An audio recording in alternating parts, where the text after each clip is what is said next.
Muhammad Sabu atau lebih dikenali sebagai Mat Sabu adalah seorang ahli politik Malaysia.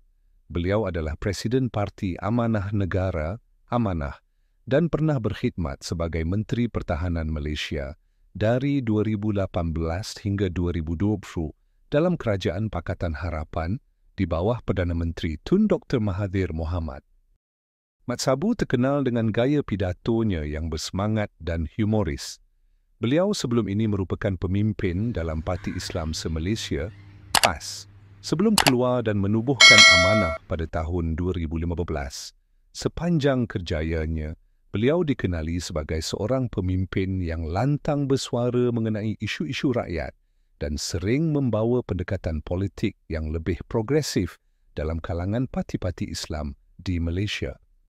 Profil Muhammad Sabu. Mat Sabu, nama penuh Muhammad bin Sabu, nama populer Mat Sabu, tarikh lahir 14 Oktober 1954, tempat lahir Tasik Glugor, Pulau Pinang, Malaysia.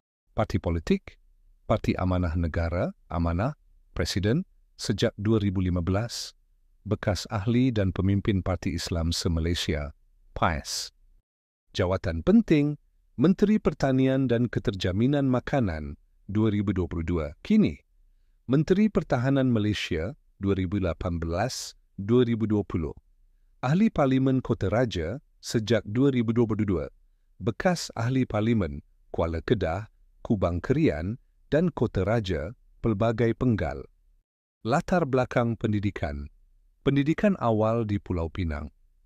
Pernah menuntut di ITM, sekarang UiTM, dalam bidang teknologi makanan tetapi tidak tamat pengajian. Kerjaya politik, menyertai PAS pada tahun 1981 dan menjadi antara pemimpin utama parti.